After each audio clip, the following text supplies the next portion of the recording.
বন্ধুরা দেখে বুঝতে পারছো কি পরিমাণে রোদ উঠেছে, কিছু বলার নেই। মানে এত রোদ উঠেছে সকাল থেকে, আর এত গরম লাগছে আর কি বলবো।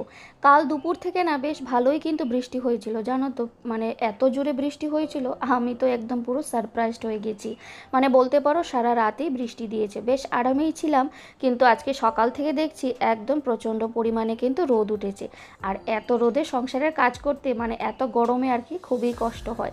আমার ক্ষেত্রে বিশেষ করে তো ঘর মোছা আর কাপড় কাচা। গুড মর্নিং সবাইকে, কেমন আছো সবাই? মুগ্ধা তারণী চ্যানেলের নতুন আরও একটি ব্লগে তোমাদের সবাইকে স্বাগত জানাই। আশা রাখছি যে যেখান থেকে আজকে আমার এই ভিডিওটি তোমরা দেখছো সবাই খুব ভালো আছো, সুস্থ আছো, এমনকি আমরাও খুব ভালো আছি। আর আজকে হচ্ছে শুক্রবার, ঘড়িতে বাজে সকাল ওই 9টা মতো। তবে চলো আজকের ব্লগটা আমি এখান থেকেই শুরু করলাম তোমাদের সবাইকে সঙ্গে নিয়ে। আশা রাখছি তোমাদের একটু হলেও ভালো লাগবে। আর এই যে চলে এসেছি সকালের ব্রেকফাস্ট বানাতে।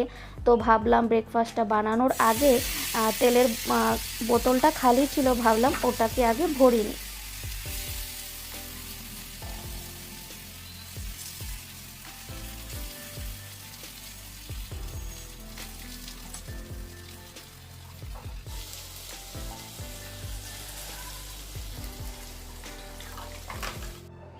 আর এইদিকে দেখো দুপুরে রান্না হবে ডিমের তরকারি। তো আমি এখানে ডিম আর আলু সেদ্ধটাও বসিয়ে দিলাম। আর তোমরা দেখতেই পারলে যে আমি একটু গোলা রুটি বানাচ্ছি। আর গোলা রুটির আজকে রঙটা একটু আলাদা, কারণ আমি ওটাতে একটু বিটরুট দিয়েছি। বাড়িতে না অনেকগুলোই মানে বিটরুট ছিল আর কি ফ্রিজে, তো অনেক দিন ধরে খাওয়া হচ্ছে না। তো আজকে আমি ভাবছি সকালে এমনকি দুপুরেও আমি দুবেলায় আজকে বিটরুটই বানাবো, মানে কিছু একটা করতে হবে বিটরুট দিয়ে। তো গোলা রুটি বানাচ্ছিলাম, কি মানে সকাল থেকে ভাবছিলাম কি বানাবো কি বানাবো, তখন মনে পড়লো যে না চলো গোলা রুটি বানাই।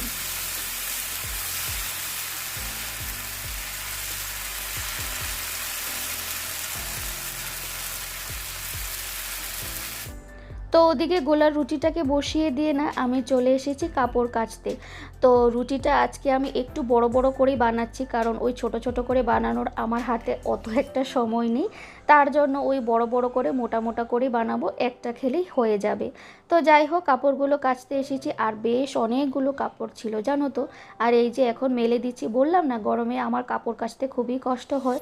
তো ভাবলাম কাপড় টাপড় কেচে রান্নার একটু ব্যবস্থা করে নিয়ে তারপর ফ্যানের নিচে বসে ধীরে সুস্থিরে ব্রেকফাস্ট সারবো। আসলে কি হয় বলো তো, দেখবে যে সংসারের সমস্ত কাজ মিটিয়ে নিশ্চিন্ত হয়ে যখন তুমি মানে বসবে না, তখন কিন্তু বেশ মানে ভালো লাগে আর কি। তো আমার তো বেশ ভালো লাগে যখন সব কাজ মিটিয়ে আমি একটু গিয়ে বসি আর নিশ্চিন্ত হয়ে সকালের ব্রেকফাস্টটা করি। মানে বেশ মানে কোনো একটা চিন্তা থাকে না যে না তাড়াহুড়ো করে খেতে হবে, তারপরে তো ওই কাজটা করতে হবে। তো যাই হোক আর এই যে দেখো কত জামা কাপড় মেলে দিয়েছি আমি, অনেকগুলোই জামা কাপড় কিন্তু আজকে কাচলাম। এই মুহূর্তে তোমরা যারা যারা আমার এই ভিডিওর সঙ্গে জুড়ে আছো তোমাদের সবাইকে অসংখ্য ধন্যবাদ। প্লিজ আমার ভিডিওটিতে একটি করে লাইক দিয়ে দিও, তোমাদের একটা লাইক আমার এই ভিডিওটি আরও অনেকের কাছেই পৌঁছে দিতে সাহায্য করবে। আর তুমি যদি আজকে নতুন বন্ধু হয়ে থাকো, আজকে প্রথম দেখছো, তাহলে আমি বলবো ছেড়ে যাওয়ার আগে আমার এই ছোট্ট চ্যানেলটিকে সাবস্ক্রাইবও করে রাখতে পারো। আর এই যে দেখো আমি এখন বসে বসে রুটিটা খেয়েও নিচ্ছি, তার সঙ্গে একটু টমেটো সস দিয়ে।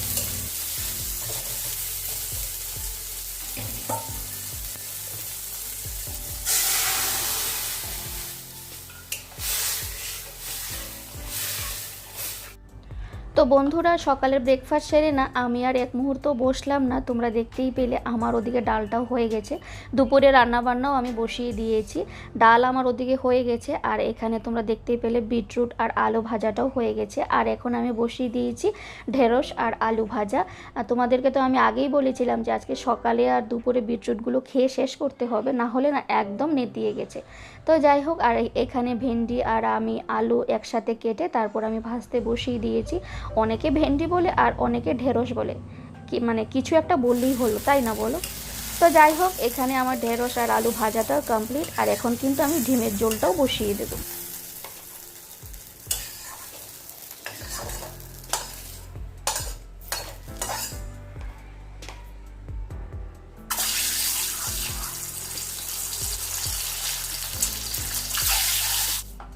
তিনজনের জন্য 3টে ডিম বানাচ্ছি আর শুধু দুপুরের জন্যই রান্না করছি। রাতে আর ডিমের ঝোল টোল আর খাবো না। ওই রাতে ডাল থাকবে আর তার সঙ্গে কিছু একটা হলেই না সুন্দর খাওয়া হয়ে যায়। আর তো যাই হোক, আর রাতে শুধু তো আমি আর আমার মেয়ে, তো মা মেয়ের কিছু একটা হলেই হয়ে যায় আর কি। তো আজকে ডিমের ঝোলটা করব।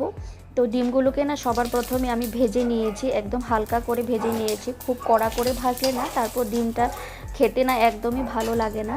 আর তারপর তেলে একটু গোটা গরম মশলা আর তেজপাতা আর দিয়ে দিলাম একটু কুচনো পেঁয়াজ। তার সঙ্গে আমি ওই আদা রসুন লঙ্কা জিরে ওগুলো আমি বেটে রেখেছি। আর পেঁয়াজটা একটু হালকা মানে ভাজা ভাজা করে না তারপর একটু করে আমি টমেটোও দেবো আর তার সঙ্গে ওই বেটে রাখা মশলাটাও দিয়ে দেবো।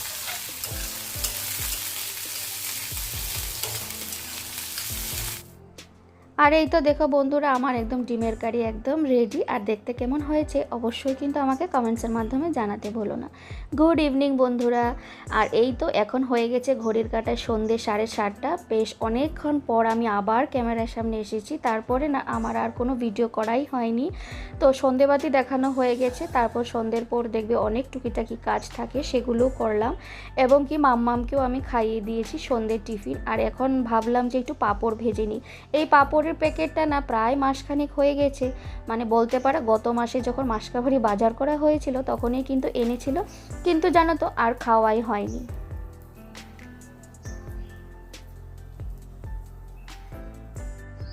কিন্তু জানো তো ওই যে বললাম আর খাওয়াই হয়নি। আসলে সন্ধেবেলা একা একা চা খাই, তো হাজব্যান্ড বাড়িতে থাকে না, তখন মনে হয় যে না ওই দুজনে মিলে যেদিন থাকবো সেদিন না হয় পাঁপড়গুলো ভাজবো আর খাবো, কিন্তু আর হয়ই না জানো তো। তো আজকে ভাবলাম প্রায় 1 মাস গিয়ে আর 1 মাস ঢুকে গেছে, কিন্তু ওই পাঁপড়ের প্যাকেটটা আর খোলা হচ্ছে না। তো ভাবলাম যে ফাইনালি আজকে খুলেই ফেলি।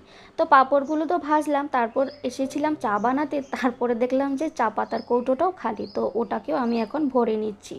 আর আমরা এই রেড লেবেলের চা পাতাটা খাই, খুবই ভালো লাগে খেতে।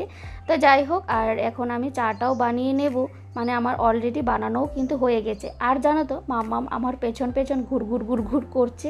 তো যাই হোক, ও আর একা একা কী করবে বেচারি, আমার পেছনেই থাকে, আমার সঙ্গেই থাকে সারাদিন একা একা। তো এই যে দেখো আমার একদম পাঁপড় ভাজা আর চা একদম রেডি। আর এখন মা আর মেয়েতে মিলে একদম পাঁপড় ভাজা দিয়ে চা খাবো। যদিও মাম্মাম তো আর চা খাবে না, কিন্তু ও এই ধরনের পাঁপড় মানে ভাজাভুজি খেতে কিন্তু ভীষণই ভালোবাসে। আর আমি একটা ভেঙে খেয়েও দেখছি, এটা হচ্ছে সাবুর পাঁপড় জানো তো। আমার খুব একটা বেশি ভালো লাগে না, কিন্তু এনেছে যখন তো খেতেই হবে, তাই না? তো চলো আজকের মতন ভিডিওটাও আমি এখানে শেষ করব। আবার আসবো নতুন কোনো ভিডিওর সঙ্গে। ততক্ষণের জন্য টাটা বাই, গুড নাইট।